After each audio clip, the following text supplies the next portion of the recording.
Salut, si tu regardes cette vidéo, c'est que le titre a nécessairement piqué ta curiosité. Tu es peut-être même choqué à l'idée d'entendre un conseil qui est aussi contrarié. Je vais le nuancer un petit peu, bien sûr, mais si tu n'es pas en recherche d'emploi actuellement, que tu n'es pas candidat, candidate, que tu es une personne qui est arrivée ici par hasard, je vais quand même t'inviter à rester parce que le conseil qu'il y a là-dedans, je suis convaincu que c'est un life changer. Du moins, moi, c'est quelque chose que j'aurais voulu qu'on me rappelle à plusieurs occasions dans ma vie parce que ça touche les sphères de l'amitié, ça va toucher la sphère du dating, ça va toucher d'autres aspects dans notre carrière, pas nécessairement donc juste la recherche d'emploi.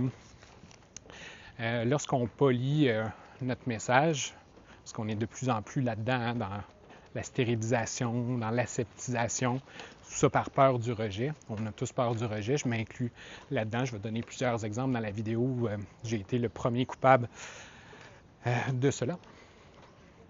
Eh bien, on va donc créer une façade. Ça va nécessairement distancer les autres. Peut-être que même tu as perdu des connexions ou des opportunités parce que tu avais voulu te présenter comme une personne trop parfaite. C'est bien, bien, bien dommage et c'est ça que je veux rectifier dans cette vidéo. Et c'est un des rappels que j'aurais aimé avoir à plusieurs reprises. Même dans les vidéos antérieures que je tournais où je voulais ça parfait, parfait, parfait. Donc, j'ai utilisé une caméra DSLR Crystal Clear à ma première saison pour que l'image ressorte bien. J'avais un fond graphique là-dessus pour surtout pas montrer que j'étais à l'autre bout du monde, au Pérou. J'avais aussi une belle chemise pour pas perdre crédibilité devant les clients potentiels qui pour moi étaient les gestionnaires, ils le sont toujours, là, les exécutifs, les professionnels seniors. Donc j'avais appris mon texte à la perfection, puis j'avais tourné 1000 fois pour que ça sorte bien. Hein, puis que quand tu regardes mes vidéos de l'époque, c'est pas Mathieu, c'est Mr. Beast, Mathieu. Fait que deuxième saison, encore pire, je mets des centaines de coupures au montage. J'intègre d'autres vidéos là-dedans, des petits clips pour ne pas perdre l'attention du monde, pour avoir l'air d'un vrai YouTuber. Puis encore une fois, la logique, c'est de conserver la crédibilité de l'œil du recruteur. Là. Fait que je suis dans un lieu qui est un coworking space avec un espace de bureau pour rejoindre ma clientèle. Et puis, je passe à ma troisième saison maintenant, qui est 1 an et demi après la deuxième et 6 ans après la première. Puis là, je m'en calaille un peu plus. Fait que là, j'ai un vieux chandail qui date de 5-6 ans. Et je suis dans un lieu qui n'est pas, à proprement parler, un lieu corporatif. C'est parce que j'étais tanné. Ça se reflétait dans mes résultats aussi, surtout au niveau de l'engagement puis des commentaires. À savoir, personne qui commentait là-dessus parce qu'il n'y avait pas de connexion qui était créée. Puis, dès la première vidéo de la première saison, boum, un commentaire de la troisième saison, j'utilise première. Fait que boum, un commentaire qui est sorti, fait que premier épisode de la troisième saison. Et là, ça m'a confirmé que peut-être que j'avais pris la bonne décision de ramener ça, de me réaligner sur ce qu'était réellement ma vie, parce que moi, je viens marcher ici à tous les jours. Et l'expatriation, ça fait maintenant partie de moi. Donc, peut-être temporairement, peut-être à long terme, mais du moins, ça fait 10 ans là, que je voyage. Fait que j'ai pu à prouver que je suis un recruteur ou un coach si professionnel que ça. J'ai des facettes de ma vie qui sont humaines, qui sont normales. Ça me permet d'avoir des perspectives qui sont super uniques. Fait que j'ai à être fier de ça, j'ai à être fier de mon atypisme. Et c'est pour ça que je veux te réconforter aujourd'hui avec ton parcours potentiellement atypique, du moins je m'en doute, parce que c'est assez commun d'être atypique. C'est une force d'être atypique, à condition que tu décides de le voir comme une force. Ça ne sera pas déclaré nécessairement dans un CV, mais tu peux t'en servir de cette force-là. Je veux revenir au sujet de l'entrevue. C'est peut-être pour ça que tu es ici avec moi. Je me suis écarté à l'espace d'un moment. Je me suis écarté du sujet, pas juste écarté. Tu as donc à dire les vraies choses aux recruteurs, du moins, ne plus omettre toutes les... ne plus omettre toutes les facettes qui sont humaines de ton discours pour juste choisir le beau discours. Alors, pourquoi vouloir changer d'emploi? Les défis que vous me présentez m'intéressent beaucoup. Je suis venu ici par curiosité, mais je ne voulais pas nécessairement quitter mon emploi. Ben là, tu as sûrement des choses qui sont un peu plus insatisfaisantes dans ton poste actuel ou tu sais, fait que c'est une opportunité ratée. Sinon, quel est le salaire que vous recherchez actuellement? Je me conformerai aux échelles salariales en place, puis à votre budget, peut-être. OK, fait que pas eu l'info encore ici, mais merci. Puis cet employeur-là, pourquoi est-ce que vous avez quitté? J'avais fait le tour du jardin à cet endroit-là. C'était très bien comme place. Ça, c'est drôle parce qu'on le ressent. Même les recruteurs juniors, ils savent peut-être pas nécessairement qu'est-ce qui cloche ou ils peuvent pas mettre le doigt dessus nécessairement, mais leur intuition va leur dire qu'ils ont une réponse qui est incomplète, inadéquate, et puis ça va souvent mener à des refus en ligne de compte. Donc, si tu es un candidat, une candidate qui arrive souvent deuxième à la fin, qui n'est pas retenu, tu te demandes qu'est-ce qui cloche, c'est que tu t'es préparé en bon candidat, en bonne candidate, et c'est extrêmement nuisible.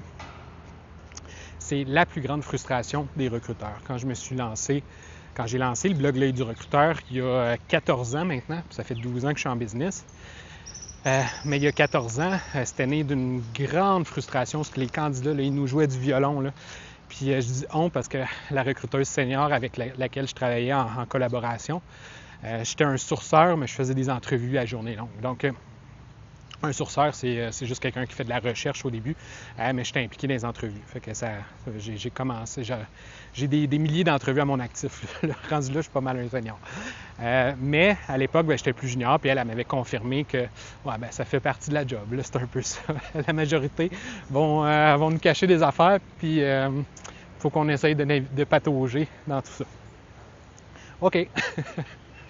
Fait que là, j'ai commencé à écrire des articles, puis le premier article, c'était sur la question « Parlez-moi de vous ». Et c'est de là que c'est né. Alors, 10, 12 ans, 14 ans plus tard, tout ça s'est exacerbé. Alors, on est devenu encore plus lisse, encore plus poli, encore plus stérile, encore plus surcordial, encore plus aseptisé. Donc, c'est une tonne de synonymes qui veulent dire la même chose, mais on est rendu toujours de plus en plus plate. Et ça, c'est une belle opportunité, autant pour toi que pour moi. Toi, comme chercheur d'emploi, chercheuse d'emploi, le conseil, donc, ne parle pas en mal de tes anciens employeurs, applique-le pas à la lettre parce que les gens qui l'appliquent à la lettre vont justement omettre les éléments intéressants du discours qu'un recruteur se meurt de savoir. Donc, tu as un humain de l'autre côté, l'autre bord de la table, et elle veut, cette personne-là, se reconnaître dans la personne avec qui elle va passer la prochaine heure. Donc, c'est la même chose pour le décideur, le gestionnaire d'embauche. On a tous eu des situations difficiles, des erreurs. Les fois, on s'est vraiment mis les pieds dans les plats. Et si tu restes en surface, donc supposons que tu te fais poser la question, parlez-nous d'une erreur, puis là, tu y vas à quelque chose de vraiment peu compromettant, là, qui était comme OK, ou que tu te fais demander une faiblesse, puis là, moi, mon niveau d'anglais n'est pas malade. Tu sais, c'était une opportunité ratée de te livrer en profondeur puis de créer une connexion humaine. Et c'est donc une entrevue qui va être ratée. C'est sûr que ton discours de relations publiques va parfois passer avec certains gens, donc là, certaines personnes. Et tu vas te dire, OK, il faut que je continue dans cette voie-là parce que ça a passé. Good, je vais m'en tirer. Mais tu vas aussi perdre l'occasion de bien filtrer le prochain employeur avec qui tu vas travailler et de faire une accordance avec les valeurs. Et ça, tu vas peut-être t'en rendre compte trop tard que tu as mal sélectionné au moment où justement tu vas te rendre compte de l'environnement toxique dans lequel tu es. Donc, plus tu vas te livrer de façon authentique en entrevue, plus l'autre personne en face de la table va s'ouvrir, puis vous allez revenir sur des vrais sujets de discussion qui pour toi vont être réellement révélatrices. Et le recruteur va vouloir faire le pont avec les éléments d'insatisfaction que tu as nommés peut-être dans tes anciens emplois pour mettre la table, puis elle se vendre à toi. Elle va dire la personne, donc, Chez nous, ça ne fonctionne pas nécessairement comme ça. Donc, vous avez bien fait de me le dire. Puis, je pense que vous allez trouver plus de satisfaction en nos murs parce qu'on fait les choses de telle façon, puis on a telle philosophie. Alors là, oui, il y a une conversation intéressante qui s'installe et on est en mesure, nous-mêmes, comme candidats, de prendre une décision plus éclairée. Et moi aussi, comme travailleur autonome, lorsque j'annonce mes couleurs au début, sans cette peur-là de rejet à mes clients, où est-ce qu'ils vont me dire, par exemple, moi, je veux un CV qui passe dans les ATS. Et là, même si moi, ça risque de me tirer dans le pied, il va falloir que je mette que je mette la table pour dire, regarde, oui, tu vas avoir des mots-clés là-dedans, mais c'est pas entièrement pour l'ATS. Je suis 80% humain, puis 20% machine. Fait que si tu veux une job 100% machine, je suis pas le fournisseur qu'il te faut. C'est sûr que je veux qu'il y ait de l'argent qui rentre, là, puis j'aurais tout intérêt à omettre des choses, à mentir, mais selon l'expérience, ça vient avec le temps, là, quand on relativise. Ça vient aussi un petit peu avec l'âge, je t'avoue, où on prend du recul sur des situations, puis on voit que c'est là qu'on a fait nos plus grandes erreurs. Mais aujourd'hui, je vais savoir qu'avec ce type de clientèle-là, je risque plus d'avoir des problèmes plus tard, puis d'avoir à faire des remboursements, puis on a perdu notre temps les deux, puis on n'était pas sur la même longueur d'onde au début. Alors, ça va être important pour toi aussi, si tu es candidat, chercheur d'emploi, de mettre carte sur table, si tu es pigiste, puis que la situation financière est difficile, tu as tout à gagner de ne pas perdre ton temps. Ce temps-là va être beaucoup mieux investi à faire ton marketing plutôt que de gagner une couple de centaines de piastres sur un client qui va te demander un remboursement en ligne de compte ou peut-être même des mois et des mois à travailler pour un client qui ne te paiera pas parce que vous êtes mal compris au départ. Donc, ça va être important pour toi de réinstaller de bonnes bases de communication et ça démarre vraiment, vraiment, vraiment en te présentant comme imparfait volontairement, en présentant des petites facettes de désordre. La personne qui m'a inspiré cette vidéo aussi, c'est un YouTuber, il s'appelle Newell of Knowledge et lui, il prend l'exemple de quand on va chez quelqu'un puis que tout est bien rangé, sa maison est vraiment là, rien à redire. Alors, là, on ne peut pas relate parce que nous-mêmes, dans nos vies, on a du chaos. On a une maison qui n'est pas spick and span. Et lorsqu'on voit ces petites choses-là de désordre, donc ça ne veut pas dire nécessairement de tomber dans de la fausse vulnérabilité. Là, c'est pas là qu'on s'en va parce que ça aussi, ça témoigne de l'inauthenticité, si c'est un mot. Donc, c'est ce qu'on voit sur LinkedIn beaucoup, là, puis c'est tourné en ridicule des fois, d'à quel point le monde se veut vulnérable pour rien. Mais pour revenir à l'exemple, donc, qu'utilise New World, quand on voit chez l'autre personne, dans la maison de l'autre personne qui nous reçoit une cuisine qui est un peu en bordel, puis un tas de linge qui n'est pas plié, là, on se dit, OK, bon, cette personne-là est comme moi. Puis là, on peut se sentir plus en sécurité en sa présence. On sait qu'on n'a pas quelqu'un qui veut nous donner un show, qui veut nous en mettre plein la vue, parce que quand on veut nous en mettre plein la vue, c'est parce qu'il y a quelque chose en arrière de ça qui est caché, qui est omis. C'est une réponse incomplète ou c'est une image trop polie qui nécessairement comprend une facette qui est insécure à propos de la personne qu'elle ne veut pas nous dire. Et ça, les recruteurs expérimentés vont aller creuser, donc vont avoir le guts de poser des questions d'éclaircissement.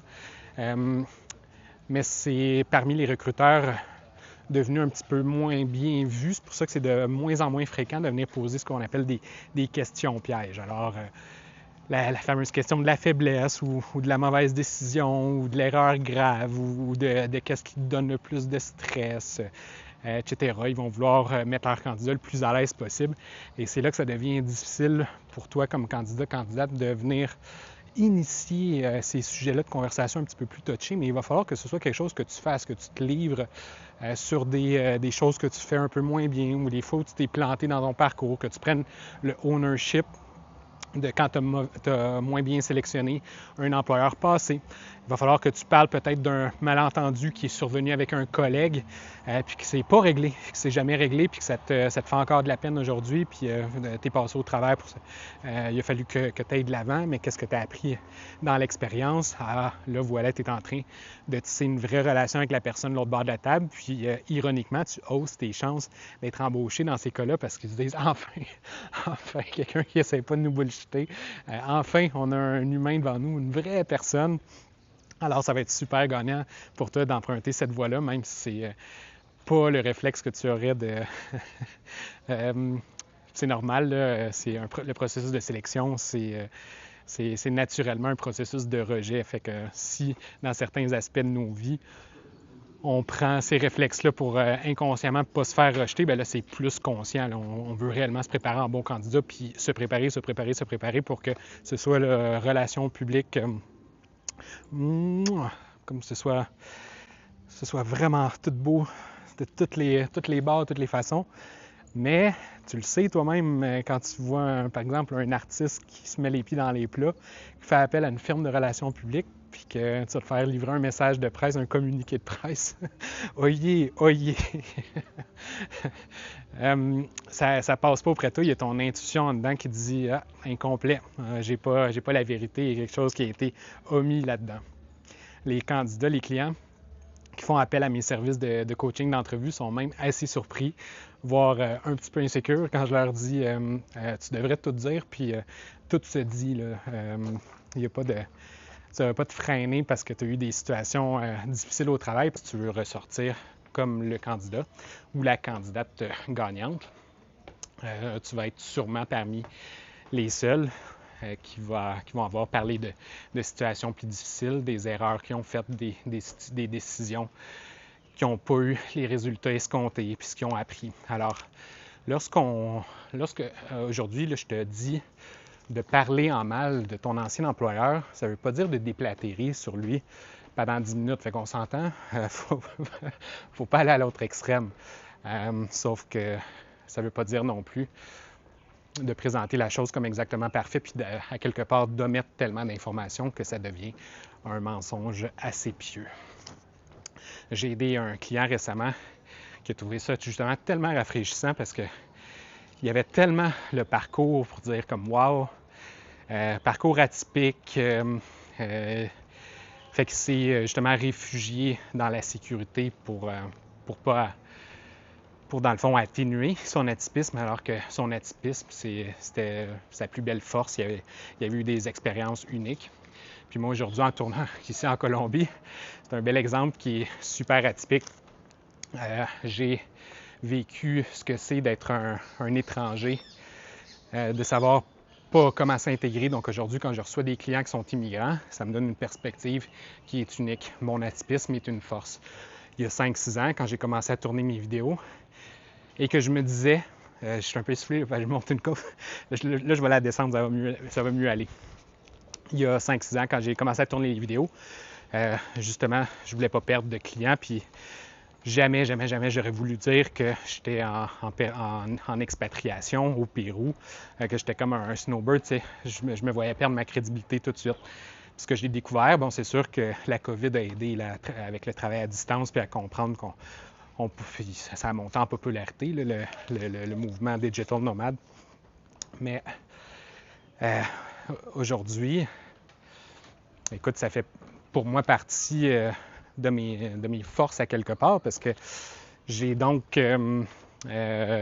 sorti de ma zone de confort. J'ai touché le fond à plusieurs reprises au niveau justement relationnel parce que je suis loin de mes proches. Donc au niveau psychologique, j'ai trouvé ça dur. J'ai vécu des pertes d'amitié causées par la distance. J'ai vécu une perte familiale récemment causée par la distance. Donc carrément quelqu'un qui m'a renié parce que j'étais trop loin. Puis je le comprends, là, c'est un mensonge, je le comprends pas encore à 100%, mais je comprends une certaine partie du moins. Je pense pas que c'était la décision à prendre, mais bon, ça c'est un autre sujet. Si ça t'intéresse, je peux t'en parler dans une autre vidéo. Je revois mes notes de New World parce que je veux vraiment oublier aucun mot parce que je trouve qu'il a présenté ça de façon géniale. Puis je t'invite à aller voir sa vidéo. Là, je vais la mettre dans la description. Lui, il a parlé de charité sociale. Alors, c'est un cadeau que tu fais aux gens quand tu livres des facettes de ta personne auxquelles ils s'attendaient pas à entendre. C'est tellement rafraîchissant pour un recruteur, une recruteuse, c'est exactement le même principe.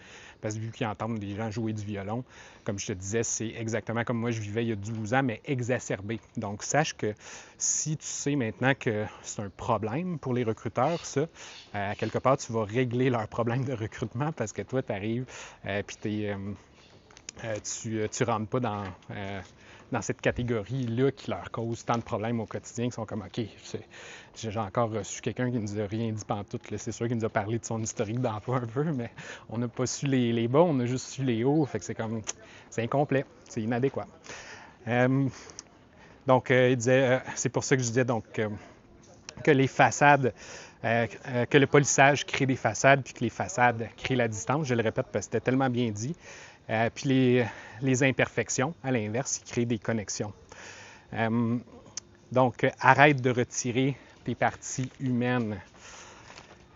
Et je me suis rendu compte dans une date que j'ai eue récemment où là, la fille, je lui ai demandé une question qui était juste pour alimenter la conversation. Je lui disais, qu'est-ce que, selon toi, pourquoi est-ce qu'il y a autant de célibataires de nos jours? Pourquoi est-ce que le célibat monte en flèche puis qu'on est on est tous à chercher encore plus? Puis Fait que là, elle a rentré tout de suite sa défensive, puis elle m'a parlé tout de suite de ses deux derniers ex, puis qu'elle était encore en super bon contact avec, puis qu'elle n'avait rien à redire, puis nanana. Fait que là, je dis, ah, OK, moi, j'ai décroché complètement. Parce que, pas parce qu'elle me parlait de ses ex, ça n'a vraiment pas rapport, mais parce que j'ai vu que là, elle avait donc un discours préparé à l'avance, qu'elle avait sûrement livré à d'autres personnes, puis que vu qu'elle n'est plus avec ces gars-là, bien, à quelque part, il y avait une raison de départ. Donc, tout n'est pas 100% beau. Ça n'est pas de me donner de la bullshit. Elle ne savait pas que j'avais passé plusieurs milliers d'entrevues, mais là, encore une fois, c'était une volonté de se qualifier à moi. Puis là, par la suite, bien, j'ai reprécisé la question parce qu'elle ne m'avait pas écouté. Hein. Elle y avait été avec la réponse qu'elle voulait, mais ça ne répondait pas du tout à la question qui était le célibat en général, pas ton célibat, mais elle l'a compris comme son célibat. Puis là, j'ai réorienté après ça la question pour parler du vrai sujet qui m'intéressait au début.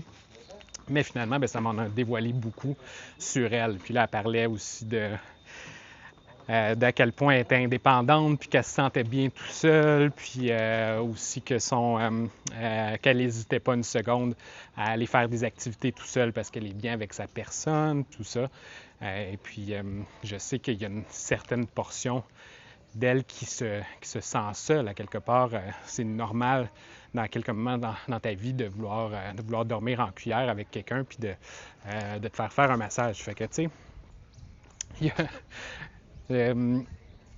sais, ça m'en a dévoilé plus sur elle finalement que si elle m'avait dit la vérité. Fait que ça, si on ramène ça là, au sujet de l'entrevue puis pas du dating, bien ça te nuit dans tes entretiens d'embauche de vouloir présenter comme tout étant parfait. Je pense que tu as déjà pu comprendre le message.